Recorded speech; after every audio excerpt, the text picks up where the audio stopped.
মৰমৰ ছাত্ৰ ছাত্ৰীসকল, আজি আহিছোঁ আকৌ তাৰ পাছৰ অংশলৈ।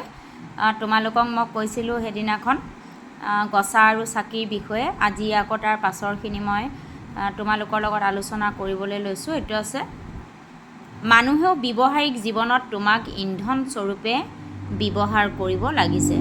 ধুমুহা বতাহত প্ৰকাণ্ড গছ উঘলি পৰি শিলনিত ঠেকেচা খাই খণ্ড বিখণ্ড হৈ গৈছে। ধুমুহাত যেতিয়া ডাঙৰ ডাঙৰ গছবোৰ উভাল খাই পৰে, সেইবোৰ কি হয়, খণ্ড বিখণ্ড হৈ পৰে।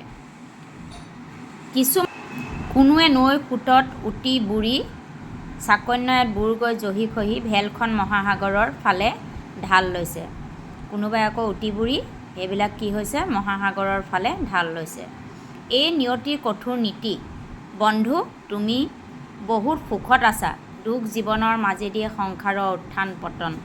মানুহৰ জীৱনটো হৈছে সুখ দুখেৰে ভৰা, আৰু এয়ে হৈছে সংসাৰৰ উত্থান পতন, হাঁহি কান্দোন, জন্ম মৃত্যু, বিশ্ব বাজিকৰণৰ ভোজ বাজিৰ আচৰিত খেলাবোৰ দেখি আছা। জীয়াই থাকা যদি, আৰু কিমান দেখিবা, যদি তুমি জীয়াই থকা এই আমাৰ পৃথিৱীখনত জন্ম মৃত্যু হাঁহি কান্দোন সকলো দেখিবলৈ পাবা। বৰ্তমান যি অৱস্থাত আছা সেইটোৱে তোমাৰ পক্ষে সুখৰ জীৱন। তুমি এতিয়া যেনেকৈ আছা সেইটোৱে তোমাৰ সুখৰ জীৱন। মোৰ মুখত যিকণ পোহৰ, যি বহ্নিৰ এটা শান্ত ৰূপ। মোৰ মুখত আছে এটা পোহৰ, আৰু বহ্নি মানে হৈছে জুই, এটা শান্ত ৰূপ। চাকি গছে আচলতে আমাক জ্বলালে আমাক কোনো অপকাৰ নকৰে। যেতিয়া এই বহ্নিয়ে অশান্ত ৰূপ লয়, তেতিয়া গোটেই বিশ্ব ব্ৰহ্মাণ্ড জ্বলাই ছাৰখাৰ কৰি দিয়ে। যেতিয়া ৰুদ্ৰ ৰূপ ধৰি উঠিব, তেতিয়া পৃথিৱী ধ্বংস হৈ যাব। সেয়াই কৈছে চোৱা, অগ্নি যেতিয়া শান্ত হৈ থাকে তেতিয়া ই ধুনীয়াকৈ জ্বলি থাকে, আৰু যেতিয়া অগ্নিয়ে ৰুদ্ৰ মূৰ্তি ধৰে তেতিয়া পৃথিৱী ধ্বংস কৰি দিয়ে। চাকিৰ মুখত যিকণ স্ফুলিংগ, সেইকণেই হিৰণ্য বেতক দীপিকা শক্তি। চাকিৰ মুখত যিকণেই ধৰা যিখিনি জ্বলি থাকে সেইখিনিয়ে আমি কি হৈছে, সেইখনেই হৈছে আমাৰ হিৰণ্য ৰেতক দীপিকা শক্তি। এইখনে আমাৰ এটা শক্তি, জীৱৰ প্ৰাণস্বৰূপ। এইটো হৈছে সেই চাকিটোৰ পোহৰটো হৈছে এটা জীৱৰ প্ৰাণস্বৰূপ শান্ত ৰূপ। ইন্ধনৰ যিকণ স্ফুলিংগ সিয়ে দাহিকা শক্তি। তাৰ পৰা যিটো এটা ফিৰিঙতি, যেনেকৈ আমি সকলোৱে জানো ফিৰিঙতিৰ পৰা খাণ্ডৱ দাহ, এটা ফিৰিঙতিৰ পৰাই খাণ্ডৱ বন জ্বলি ছাৰখাৰ হৈ গৈছিল। বিশ্ব সংসাৰৰ সংসাৰ মূৰ্তি। তেলেৰে বুৰ গৈ থকা তোমাৰ ফপৰীয়া দেহাটোত কেনেবাকৈ এটা স্ফুলিংগ ছিটিকি পৰিব লাগিলে তেনেই ভস্ম হৈ যাব। কৈছে তোমাৰ যদি জ্বলি থকা চাকিটোৰ পৰা এটা ছিটিকি যায়, এটা সৰু কণা ছিটিকি গৈ ক'ৰবাত পৰেগৈ, তেতিয়াহ'লে কি হ'ব, গোটেইখন ভস্ম জ্বলি ছাৰখাৰ হৈ যাব। ময়ো কেইডোখৰমান খোলা মাকতি হৈ মাটিত বাগৰি পৰি থাকিম, দুয়োৰে জীৱন বিফলে যাব। তুমি জানিবা, পৃথিৱী জড় চেতন যাৱতীয় পদাৰ্থ প্ৰকৃতিতে উৎপত্তি। সকলোবিলাক বস্তু প্ৰকৃতিৰে উৎপত্তি, স্থিতি আৰু লয় সংগঠিত হৈ আছে। মৃত্যুৰ পিছত নিজ ৰূপ পৰিত্যাগ কৰি বিভিন্ন ৰূপ পৰিগ্ৰহ কৰিব। গতিকে আমি জীৱনৰ কঠোৰ কৰ্তব্য পালন কৰিবই লাগিব।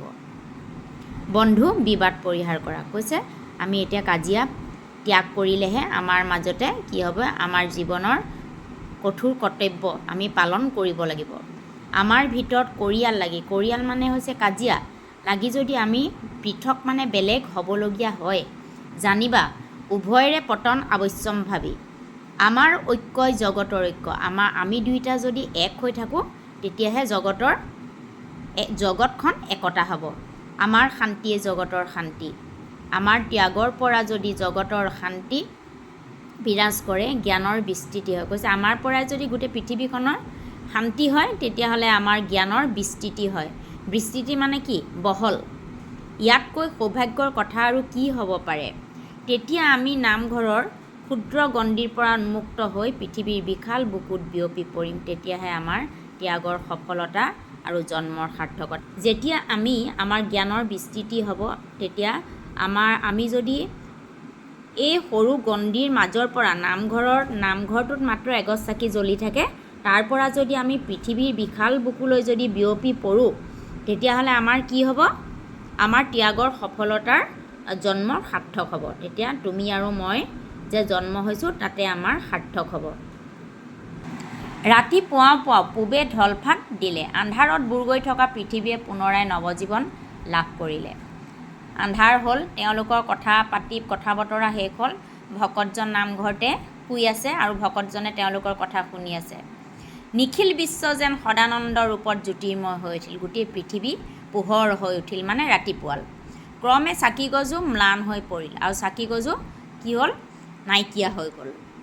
গছা আৰু চাকিৰ দুয়ো নিতাল মাৰিলে মানে কি, গছা শলিতা যেতিয়া চাকিগজত জ্বলি শেষ হৈ যায় তেতিয়া চাকিগজ নুমাই যায়। ভকতজনে এটা হাড়গৰ্ভ তত্ত্বজ্ঞান পায়, ভকতজনে গম পালে যে এই নামঘৰটোত তেওঁৰ এটা তত্ত্ব জ্ঞান পালে।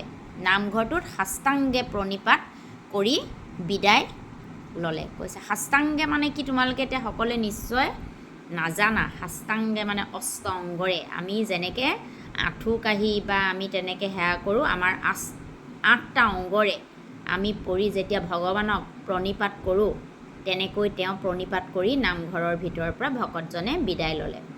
মৰমৰ ছাত্ৰ ছাত্ৰীসকল, তোমালোকে অকল নিজৰ কুৱেশ্যন আনচাৰখিনিতে সীমিত নাথাকি তোমালোকে নিশ্চয় কবি পৰিচয়, কবি আছিলে ৰঘুনাথ চৌধুৰীৰ জন্ম কেতিয়া হৈছিল, ক'ত হৈছিল, মৃত্যু কেতিয়া হৈছিল, তেওঁ কি কি গ্ৰন্থ ৰচনা কৰিছিল, তেওঁ কিয় বিহগী কবি বুলি কোৱা হয়, তেওঁ কবিতা পুথি কি, সকলোবিলাক যাতে তোমালোকে ভালদৰে পঢ়া শুনা কৰা।